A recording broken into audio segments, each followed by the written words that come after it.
राजस्थान में एक दलित बच्चे की हत्या के बाद में पूरे भारतवर्ष में दलितों का गुस्सा उफान पर है।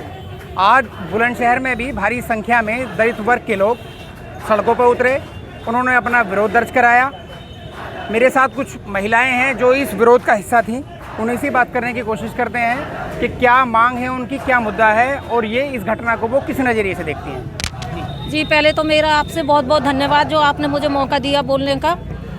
हम आज भी पढ़ लिख कर इस मुकाम पर आ गए हैं, फिर भी हमें आज आज़ादी नहीं है, क्योंकि वोट का अधिकार दिया बाबा साहब ने और एक बच्चे 9 साल का बच्चा जिसने मटका छूते ही उसको मार दिया गया, तो बताओ कहाँ हम आज़ाद हैं। आज भी कोई आज़ादी नहीं है। हमें आज भी हमारे बच्चों के साथ छुआछात होती है, भेदभाव होता है, हमारे साथ भी होता है। और दिखावा तो लोग करते हैं कि भाई हम नहीं करते, लेकिन वो जब उन्हें पता पड़ता है कि हमारी कास्ट ये है तो वो करते हैं हमारे साथ, और हमारे बच्चों के साथ भी होता है। कहीं भी चले जाओ, पता नहीं है छुआछात की बीमारी कब जाएगी, और मुझे तो लगता है कि शायद जाएगी नहीं, कभी नहीं जाएगी, मुझे ऐसा लगता है। आपको क्या लगता है? Thank you. नहीं, अभी तक शायद हम इतने इकट्ठा नहीं हो पाए थे, एकत्रित नहीं हो पाए थे। हम अगर 85% है तो हमें अब दिखना भी चाहिए 85% है। हमारी मांगे हैं कि हम जो जितनी भी जल जंगल ज़मीन है उस पर हमारा उतना ही अधिकार है जितना ये तथाकथित सवर्ण है, जो जनरल वाले हैं। जिस तरह से वो हम लोगों पर अत्याचार करें, हम बिल्कुल बर्दाश्त नहीं करेंगे। हमारा छोटा बच्चा मार दिया जाता है इसलिए कि वो घड़े से उसने घड़ा छू लिया जिसमें वो पानी पी रहा था। नहीं, इस बात को हम बिल्कुल बर्दाश्त करने के लिए तैयार नहीं है। रोज़ हमारी बहन बेटियों के साथ में सिर्फ अत्याचार मतलब बलात्कार तो होता ही है, बुरी तरह से उनके मतलब शरीर के साथ में छेड़छाड़ होती है, उसको जिंदा जला दिया जाता है। हम अभी उससे ज़्यादा और बर्दाश्त करने को बिल्कुल तैयार नहीं है। हमारी मांगे तो हैं कि हमारे बच्चे को इंसाफ मिले, और उसके अलावा फास्ट ट्रैक कोर्ट में ये मुकदमा चले, जल्द से जल्द उसको फांसी की सजा हो। मृत्युदंड से कम हम कोई भी सज़ा नहीं चाहते ऐसे अपने किसी भी अपराधी को, अपने समाज के अपराधी को। और बात यह है कि बात यहीं ख़त्म नहीं हो। हमें जो ये सुनिश्चित किया जाना चाहिए हमारे सरकारों को कि हमारी बहन बेटियों या बच्चों पर कोई अत्याचार न हो, उनके ज़मीन ना छीने जाए। जंगल ज़मीन जितनी आदिवासियों को नक्सली कह के ये लोग झूठा मार देते हैं, उनको अब उस पर विराम लगना चाहिए। आपका बहुत बहुत शुक्रिया कि आपने मुझे बोलने का मौका दिया। आज़ादी मिले हुए 75 बरस हो गए जी, लेकिन आज भी हम कहीं ना कहीं जाति व्यवस्थाओं में जकड़े हुए हैं। बिल्कुल यही कारण है कि आज राजस्थान जैसे स्टेट में एक दलित बच्चे को पीट कर महज इस वजह से मार दिया क्योंकि उसने एक स्वर्ण शिक्षक के घड़े से पानी पी लिया। हाँ, पानी पिया भी नहीं था, वो छुआ ही था उसने।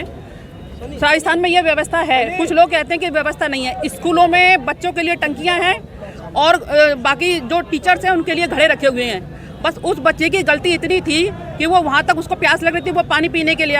एक बात बताइए, सब लोग ये कह रहे हैं कि नहीं मारा, बहुत लोग ये कह नहीं मारा। क्या 1-2 चांटे मारने से बच्चे को इतनी चोटें आई हैं, इतनी गंभीर चोटें? किस देश में रहते हैं हम? इतना मानसिक प्रताड़ना की जा रही है लोगों के साथ। आए दिन बलात्कार है, छोटे बच्चे को मार दिया जाता है।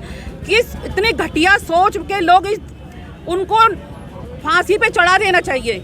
मतलब इतने छोटे बच्चे का क्या कसूर था? पानी पीना कोई इतना बड़ा गुनाह हो गया? पानी सबके, प्रकृति ने सबको हर चीज बराबर दी है, धूप छाए पानी। प्रकृति पे उस चीज पर सभी का अधिकार है। क्या वो उसको जाति से ना जोड़ा जाए? प्रकृति पे सबका अधिकार है। अगर पानी, धूप निकली तो सबके लिए, छाए तो सबके लिए, तो पानी है तो सबके लिए। एक पानी जैसी चीज पे इसलिए बच्चे को उसको न्याय मिलना चाहिए, उसके परिवार को न्याय मिलना चाहिए। और उस शिक्षक को, वो कैसी घटिया मानसिकता का शिक्षक है, क्या पढ़ाएगा वो बच्चों को? जातिवाद। इसलिए उसको फांसी होनी चाहिए। क्या मांगी थी? नहीं, मांगे ये थी कि उस सरकार को, राजस्थान की सरकार को इस्तीफा दे देना चाहिए, और उस बच्चे की जो उस पर अत्याचार किए गए हैं उसके शिक्षक के द्वारा उस शिक्षक को मौत दी जाए, फांसी दी जाए। हमारा मानना यह है बस।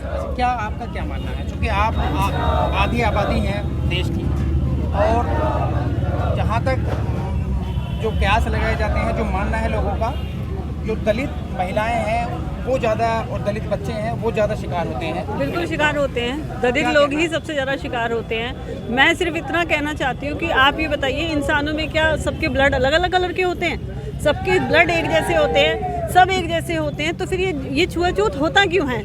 आप जातियाँ इन जानवरों में पकड़ सकते हो, आप कुत्ते की, गाय की, भैंस की, इन सब के मतलब पॉटी को देख के आप बता सकते हो कि ये इसकी है, ये इसकी है। इंसानों को आप कैसे पहचानोगे? पानी ही तो पिया था, ऐसा क्या कर दिया था? पानी तो यूँ कहते हैं कि कोई घर में कोई गरीब भी आ जाए तो उसे भी अपने घर से प्यासा नहीं भेजना अभी चाहिए। राजस्थान सरकार ने जो पीड़ित परिवार है उसको 50 लाख का मुआवजे की बात की गई जा रही है और उसको तमाम जो है सरकारी जो संसाधन है उन पे उसका बताया जा रहा है कि नौकरी उस परिवार को दी जा रही है। तो क्या जो सर उन्होंने मारा हो जो सरकार दे रही है क्या उससे संतुष्ट है? बिल्कुल नहीं, हमें चाहिए बस उसको फांसी होनी चाहिए। नहीं, एक बात बताइए कि 50 लाख या कोई भी सुख सुविधा अब उसके परिवार को दे दी जाए, उनका बच्चा वापस आ जाएगा? उनका बच्चा वापस आ जाएगा? उनसे दिल के पूछ के देखो जिनका बच्चा गया है, क्या मतलब पैसे देने से सब कुछ हो जाएगा? आए दिन यही घटनाएं होती रहती है, पैसे देकर मुंह बंद कर दिया जाता है कि भाई आपको इतना पैसा दे दे, उतना पैसा दे दिया जाएगा। अच्छा, ये तो एक राजस्थान की सरकार का एक मसला हुआ। यूपी में भी आए दिन जो है दलित उत्पीड़न भी तो नंबर 1 है, दलितों पे अत्याचार। इसको लेकर के आपका क्या मानना है? नहीं, तो राजस्थान है, दूसरा स्टेट है, लेकिन हम चूंकि उत्तर प्रदेश में रहते हैं तो आए दिन यहाँ भी नहीं, यूपी में भी खूब घटनाएं होती हैं। यूपी में घटनाएं थोड़ी सी उभर के आई नहीं, वो शासन प्रशासन उनको सबको दबा देता है, सारे अधिकारी उसको दबा देते हैं, उसको ऊपर घटनाओं को ऊपर आने ही नहीं देते। हिंदू हिंदू हिंदू, आखिर ये हिंदू है कौन है ये हिंदू? वोट मांगने के टाइम पे हिंदू है, वोट मांगने के लिए हमारे साथ आज ये सब जो बाकी समाज हमारे साथ क्यों नहीं है? क्यों नहीं है ये समाज? जब वोट मांगने के लिए तो हमको कहते हैं हमारे साथ चलो, हमें वोट दो। आज क्यों नहीं है ये समाज हमारे साथ? क्या वो बच्चा हमारा ही था? क्या वो बच्चा हमारा ही था? बच्चा है वो, बच्चे सबके परिवार में होते हैं, दुख सबको होता है। क्यों नहीं आए सब लोग यहाँ पर? और लोग क्यों नहीं आए? सबको आना चाहिए था।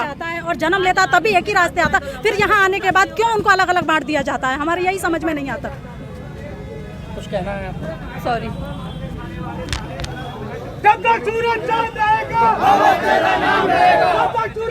आज आज़ाद हुए देश को 75 साल हो गए हैं, लेकिन आज भी मजबूती तरीके से मनुवादी मानसिकता पूरे जड़ अच्छे से फैलाए हुए है। देखिए इंद्र कुमार को बेचारे को उसकी हत्या कर दी गई है सिर्फ जातिवादी के नाम पर।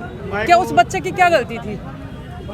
उसने सिर्फ मटके से हाथ लगाया पानी पीने के लिए, तब तक तो पानी पीने भी नहीं दिया, उसकी हत्या कर दी गई।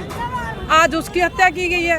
क्या हम सभी के, मैं अपने बच्चों को लेके भी आगे को आने वाले समय में हम बहुत ज़्यादा चिंतित हैं। तो ये मेरे साथ दलित समाज की महिलाएं थीं जिनका साफ तौर पे ये कहना है कि सिर्फ एक मटके से हाथ लगाने के कारण एक दलित मासूम की हत्या कर देना कहाँ का इंसाफ है। इसको लेकर के हाकिम और हुक्मरानों को सोचने की ज़रूरत है कि आखिर दलित समाज के लोग कब तक इस दोराहे पे खड़े रहेंगे, कब तक इस छुआछूत के भंवर को झेलते रहेंगे। शाहनवाज चौधरी, न्यूज़ 24, बुलंदशहर।